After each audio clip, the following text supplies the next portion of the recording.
Fala pessoal, vamos iniciar aqui mais uma aula sobre atenção integral à saúde da mulher.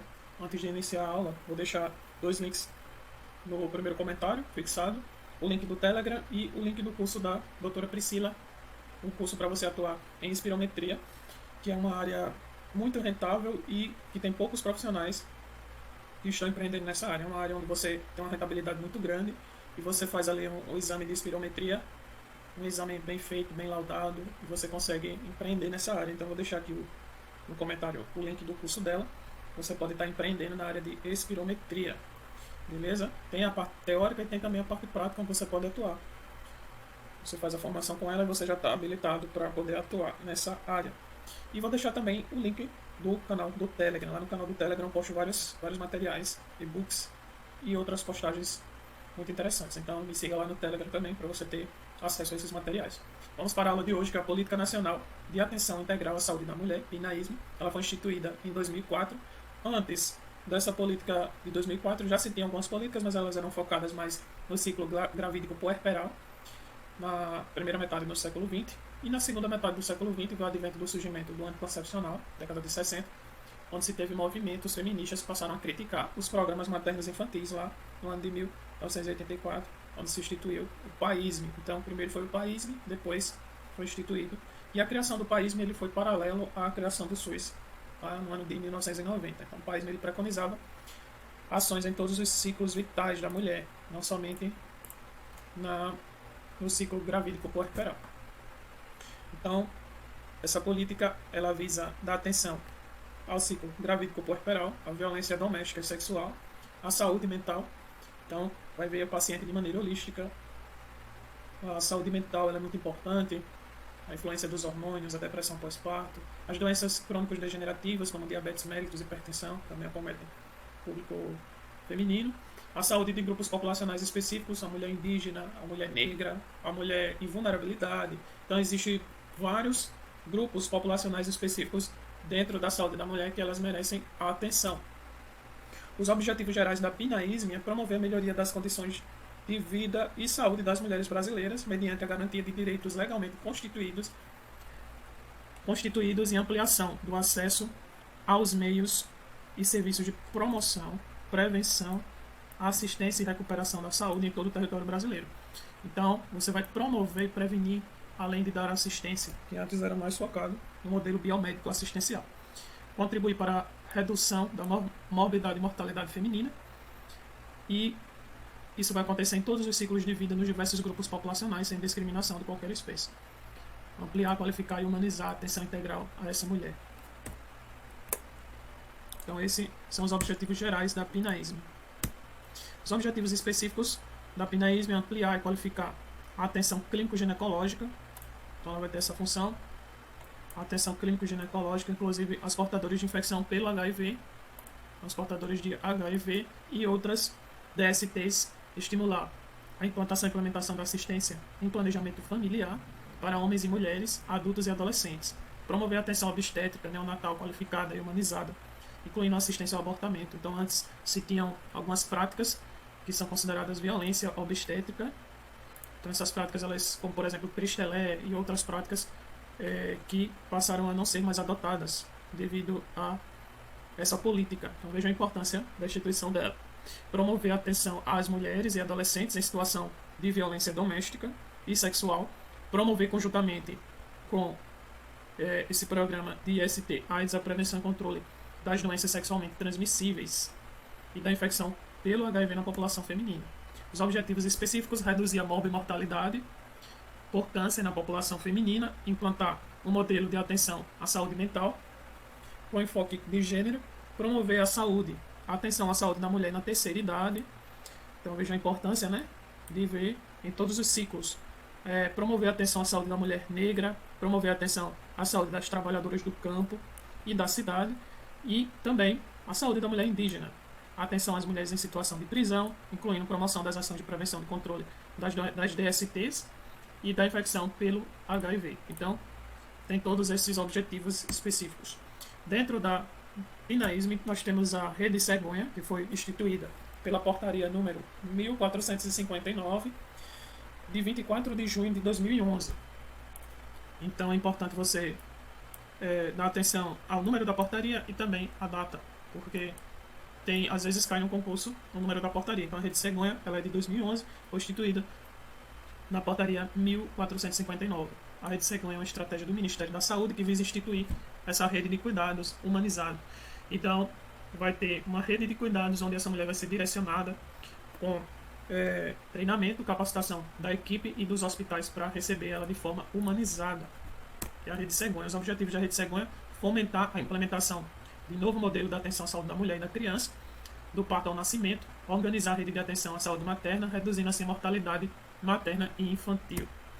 O componente do pré-natal, realização de pré-natal na unidade básica, na UBS, com capacitação precoce da gestante, qualificação da atenção, acolhimento das intercorrências na gestação, com avaliação e classificação de risco de vulnerabilidade. Acesso ao pré-natal de alto risco em tempo oportuno, realização dos exames de pré-natal de risco habitual de alto risco, vinculação da gestante desde o pré-natal ao local que será realizado o parto. Então a gestante ela já sai encaminhada para a maternidade de referência, porque o que acontecia antes é que as mulheres elas não sabiam para onde ir quando estavam próximas de dar à luz, de ter o neném, e elas ficavam meio perdidas. Então isso faz parte da Rede Cegonha, já dá esse encaminhamento, essa vinculação da gestante ao local que será realizado o parto. Qualificação do sistema e da gestão da informação, implementação de estratégias de comunicação social e programas educativos relacionados à saúde sexual e saúde reprodutiva, prevenção e tratamento das DSTs, HIV, AIDS e hepatites, e apoio às gestantes nos deslocamentos para as consultas de pré-natal para o local que será realizado o parto. Referente ao parto e nascimento, os objetivos são suficiência de leitos obstétricos neonatais, UCI canguru, de acordo com as necessidades regionais, a ambiência das maternidades orientadas pela resolução de diretoria colegiada, RDC 36 de 2008, da Anvisa, práticas de atenção à saúde baseada em evidências científicas, então boas práticas de atenção ao parto e ao nascimento, retirando muitas práticas que eram utilizadas anteriormente, então elas vão ter que ser evidenciadas cientificamente. Garantia de acompanhante durante a atenção ao parto e ao nascimento, garantia de acompanhante durante o acolhimento e trabalho de parto. Então isso é uma lei onde a mulher ela tem esse direito ao acompanhante, realização de acolhimento com classificação de risco, estímulo e implementação das equipes horizontais de cuidado e estímulo e implementação do colegiado gestor e outros dispositivos de gestão tratados na Política Nacional de Humanização. Então esses são os objetivos. O puerpério e atenção integral à saúde da criança. A promoção do aleitamento materno e da alimentação complementar saudável, o acompanhamento da puérpera e da criança na atenção básica com vista domiciliar na primeira semana, após a realização do parto e nascimento, busca ativa de crianças vulneráveis, implementação de estratégias de comunicação social e prevenção e tratamento das DSTs, AIDS e hepatite, orientação na oferta de métodos contraceptivos. E o componente do sistema logístico, que seria o transporte sanitário e regulação, promoção em situações de urgência, do acesso ao transporte seguro para essas gestantes, puérperas e recém-nascidos, por meio do SAMU, Cegonha, o Sistema de Atendimento Móvel de Urgência, cujas ambulâncias de suporte avançado devem estar devidamente equipadas, com incubadores e ventiladores neonatais. Então, a SAMU Cegonha ela deve ser equipada com todos esses equipamentos, para caso seja atendido uma intercorrência de uma gestante, já está ali preparada para o transporte da mulher e da criança, do bebê. Implantação do modelo vaga sempre, então sempre haver vaga. Claro, se a mulher ela chegar no trabalho de parto, que está no começo, ela vai ser encaminhada para maternidade de referência. Mas caso ela chegue em trabalho de parto já avançado, onde a criança já está nascendo, então sempre vai haver vaga para atender essa gestante, sendo o atendimento humanizado e acolhendo aquela mulher. A elaboração e implementação de plano de vinculação. Então, implementação e regulação de leitos obstétricos e neonatais, tudo isso fazendo parte do sistema logístico. E o planejamento reprodutivo, que antes era chamado de planejamento familiar, mas se tem agora essa nova nomenclatura que se dá um conceito mais amplo, então planejamento reprodutivo. Foi a Lei 9.263, 12 de janeiro de 96, é definido como um conjunto de ações de regulação da fecundidade que garanta direitos iguais de constituição, limitação ao aumento da prole pela mulher. O planejamento familiar reprodutivo é direito de todo cidadão e é proibida a utilização das ações descritas para qualquer tipo de controle demográfico. Então, esterilização voluntária em homens e mulheres com capacidade civil plena e maiores de 25 anos de idade ou, pelo menos, com 2 filhos, desde que observado o prazo mínimo de 60 dias entre a manifestação da vontade e o ato cirúrgico, o período no qual será propiciado à pessoa interessada pelo acesso ao serviço. Então, essa lei ela institui que deve-se ter a idade de 25 anos ou ter 2 filhos. Ter 2 filhos, tá? Então, deve ter esses componentes. 25 anos, a esterilização voluntária. É o método lá da ligadura, né, ou da vasectomia. Com 2 anos, com 2 filhos, então esse ou vai ter que atender a esse requisito de 25 anos ou mais, ou 2 filhos vivos, desde que observado o prazo mínimo de 60 dias entre a manifestação da vontade e o ato cirúrgico. Então, a equipe ela deve conversar com essa pessoa e aconselhar ela a utilizar outros métodos que não sejam o ato cirúrgico.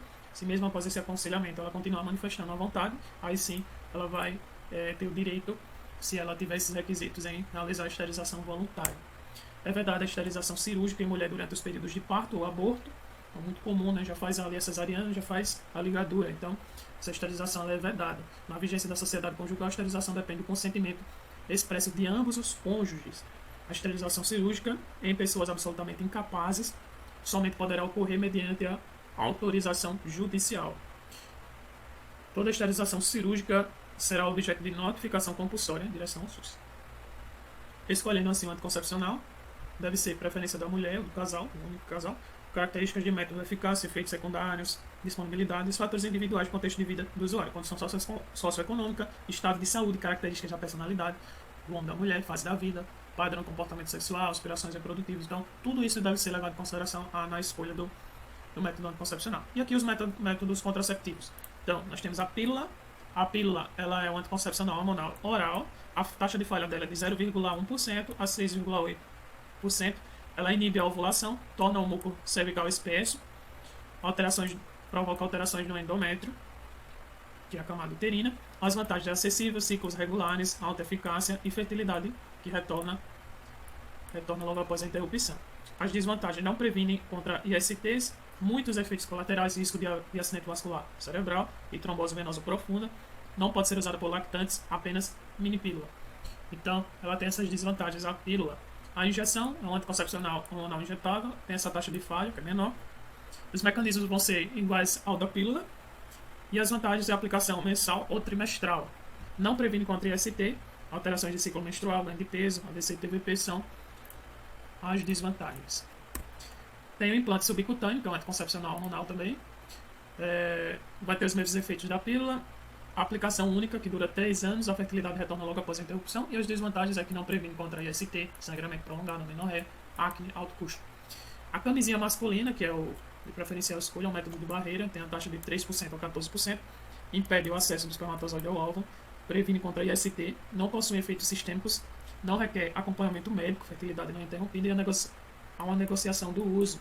Então muitos homens eles preferem não utilizar a camisinha e tem pessoas que têm alergia ao látex, então essas são as desvantagens. A camisinha feminina também é um método de barreira, tem a taxa de falha de 5% a 21%, tem o mesmo mecanismo da masculina e também as mesmas vantagens e desvantagens da camisinha masculina. O diafragma é um método de barreira também, a taxa de falha de 6% a 20%, mesmo mecanismo da camisinha, não possui efeitos sistêmicos de fertilidade, onde não é interrompida e previne contra algumas ISTs. Não pode ser usado durante a menstruação. Essas são as desvantagens. Os permicidas, que são os menos comuns, são métodos de barreira, 6% a 26%, a taxa de falha. Eles vão destruir os espermatozoides, não possuem efeitos sistêmicos, são de fácil utilização e podem causar alergias e fissuras, tendo como desvantagens o DIU. Então nós temos o DIU de cobre e o DIU com hormônio. Ele é um dispositivo intrauterino. A taxa de falha dele vai de 0,6 a 0,8, sendo com hormônio com a taxa menor, de 0,2. Ele dificulta, no caso de cobre, ele dificulta a passagem do espermatozoide e provoca reação inflamatória à cavidade uterina. As vantagens dele, longa duração, de 5 a 10 anos, não possui efeitos sistêmicos, alta eficácia e fertilidade retorna logo após a interrupção. E as desvantagens são cólicas mais intensas, sangramento aumentado, não previne contra ISTs, são as infecções sexualmente transmissíveis. E no de hormônio, as vantagens é que vai ter o mesmo mecanismo de cobre, mas a elevação do muco cervical, inibição da ovulação. Ele tem também uma taxa de longa duração e alta eficácia, e fertilidade retorna logo após a interrupção. As desvantagens é escapes, amenorreia, acne, não previne contra IST. E o método Ogno-Naus, que é o método da tabelinha, que é um método comportamental, tem uma taxa de falha de 9%, que é não ter relação no período fértil ao usar o preservativo. Então, esse é o método, as vantagens, né? As desvantagens aqui esse é o mecanismo de ação, não tem relação no período fértil. Então, lá durante a menstruação, tem um período lá onde a mulher, período que ela está ovulando, onde ela não vai ter ela não vai conseguir engravidar, não vai conseguir ter o processo de nidificação. As vantagens é que não possui efeitos sistêmicos e as desvantagens é que não pode ser usado em mulher com ciclos desregulados. A mulher tem um ciclo desregulado, não tem como prever esse nível, né, de fertilidade ou não. Interessante que o implante subcutâneo, voltando aqui, ele tem uma taxa de 0%, uma taxa de falha de 0%, segundo o manual aqui do Ministério da Saúde. Mas nós sabemos que não existe nenhum método que tenha 0% de taxa de falha. Mas, caso caia na prova com essa referência, é a taxa de 0% do implante subcutâneo.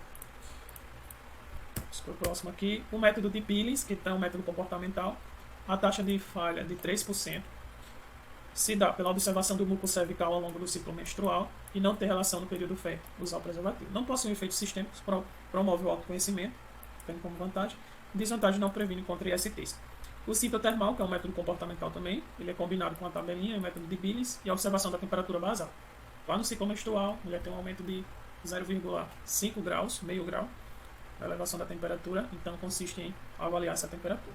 O método de lactação, amenorreia, LAM, é um método fisiológico, tem a taxa de 0,5 a 2% e a liberação da prolactina, que bloqueia a ovulação. Então, quando a mulher está em aleitamento, ela tem essa liberação da prolactina, bloqueando assim essa ovulação.